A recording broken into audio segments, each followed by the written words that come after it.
could you be the one?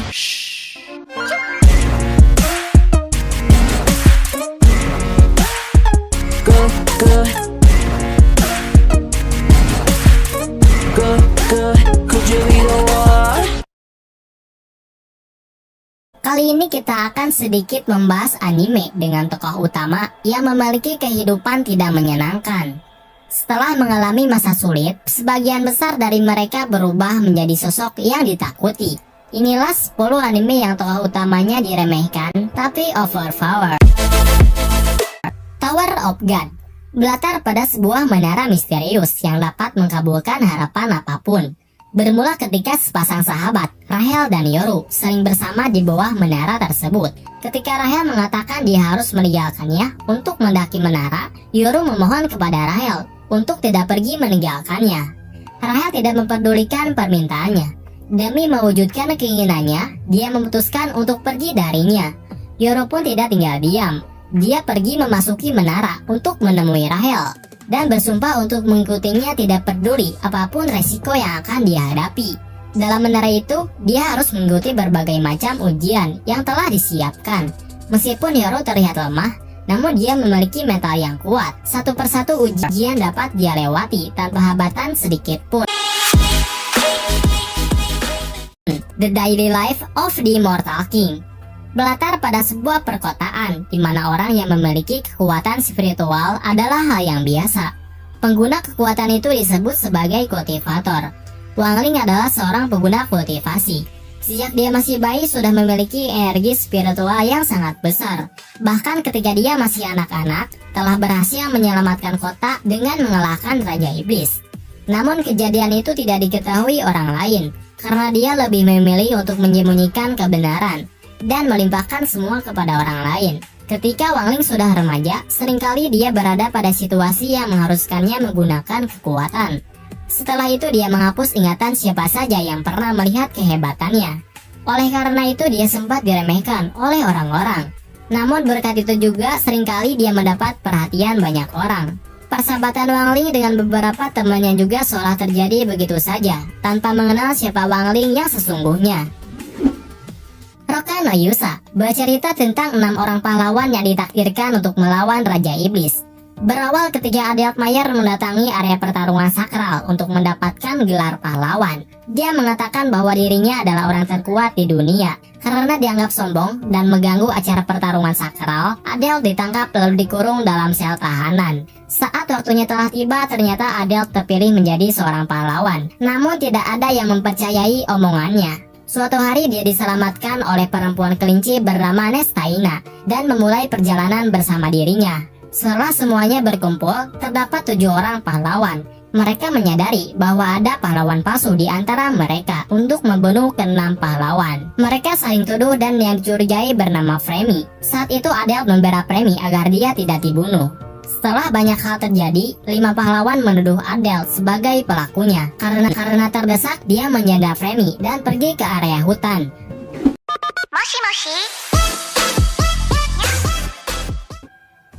Darwin's Game menceritakan seorang siswa sekolah menengah bernama Sudo Kaname. Dia menerima surat undangan dari aplikasi misterius bernama Darwin's Game.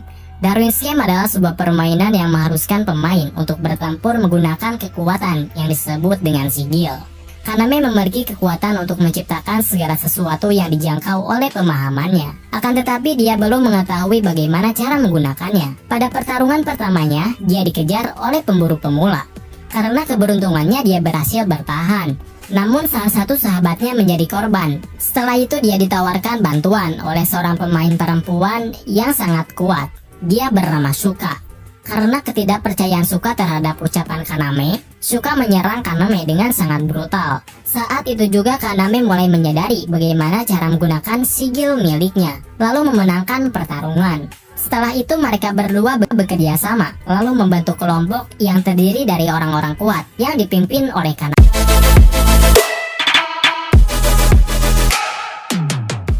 Guilty Crown Berlatar pada tahun 2029 ketika virus apokalips menyebar dan menyebabkan negara Jepang dalam keadaan darurat yang disebut dengan insiden Lost Christmas. Oleh karena itu, organisasi internasional bernama GHQ mengambil alih negara Jepang. Anime ini menceritakan tentang seorang pelajar bernama Omashu yang memiliki takdir menyedihkan karena bertemu dengan Yujuriha Inori, seorang penyanyi yang terkenal di internet. Inori juga menjadi bagian dari anggota pemberontak yang tujuannya membebaskan Jepang dari GHQ. Kehidupan damai Omashu berakhir ketika dia mendapatkan kekuatan raja. Suatu ketika dia dihianati oleh sahabatnya sendiri. Shu diserahkan kepada anggota GHQ karena memiliki hubungan dengan anggota pemberontak. Anggota pemberontak tidak tinggal diam. Mereka bergegas menyelamatkan Shu dan anggota lama mereka yang telah lama ditahan. Setelah kejadian itu, Shu memutuskan untuk bergabung dengan anggota pemberontak untuk berjuang menyelamatkan dunia dari virus yang menyebabkan insiden Lost Christmas.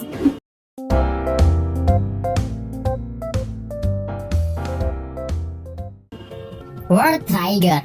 Suatu hari muncul portal misterius di tengah perkotaan. Tak lama setelah kemunculan portal keluar makhluk asing yang disebut sebagai Nightborn. Makhluk itu datang untuk menyerang dan menculik umat manusia. Persenjataan yang ada di sana tidak mempan terhadap Nightborn. Oleh karena itu dibentuklah organisasi pertahanan yang memiliki kemampuan khusus bernama Border. Border dibentuk untuk melawan ancaman Nightborn menggunakan teknologi Trigger yang hanya dapat dikendalikan oleh energi khusus dan tidak semua manusia memilikinya.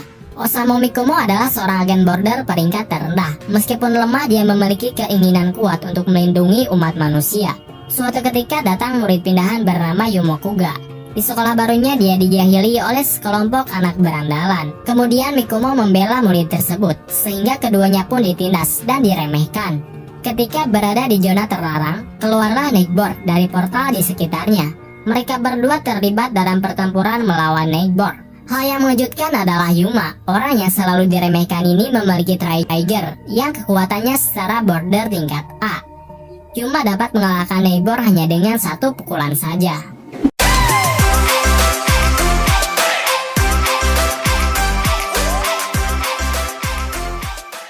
Deadman Wonderland berlatar pada sebuah sekolah. Di sana ada Ganta Igarashi yang sedang melihat taman hiburan Deadman Wonderland dalam smartphone miliknya.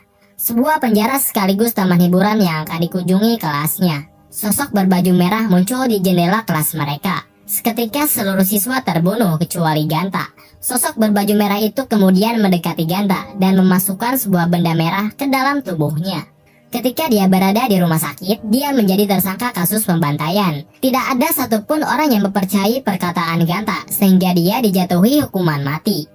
Keesokan harinya Ganta dimasukkan ke dalam penjara di Deadman Wonderland, sebuah penjara khusus yang beroperasi dengan peraturannya sendiri. Para tahanan di Deadman Wonderland memiliki ikatan leher yang bisa membunuh pemakainya apabila tidak memakan permen tertentu.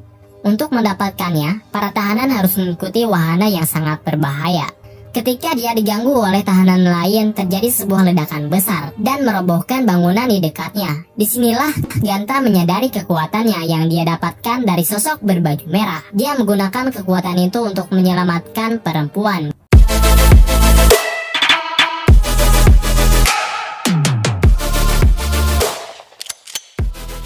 Kaifuku Jutsushi no Yarinaoshi berlatar di dunia pada abad pertengahan, di mana pahlawan sangat dibutuhkan untuk melawan Raja Iblis. Bercerita tentang seorang pahlawan healer bernama Keiyaru. Selama hidupnya dia disiksa oleh seorang putri bernama Freya. Freya adalah seorang putri sekaligus pahlawan yang memiliki sifat tercela.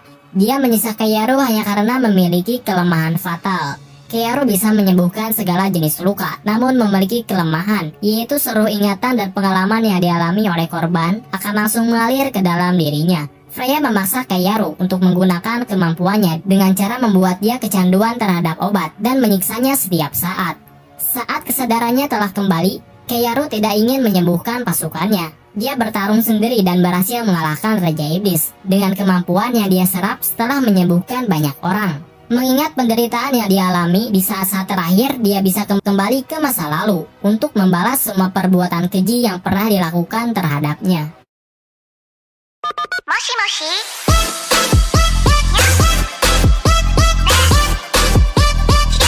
Tate no Yusa no Nari Agari Kehidupan damai seorang otaku bernama Naofumi Iwatani berakhir ketika dia dipanggil ke dunia lain. Terdapat 4 orang pahlawan yang dipanggil kerajaan untuk menyelamatkan dunia dari gelombang malapetaka.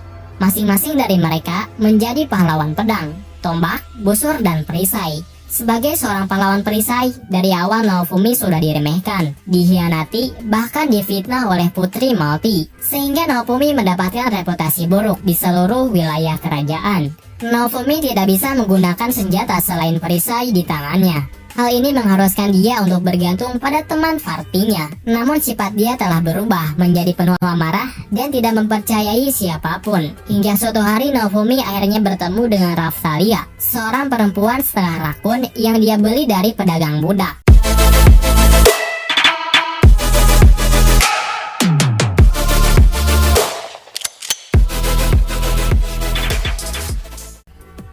Arif Hureta.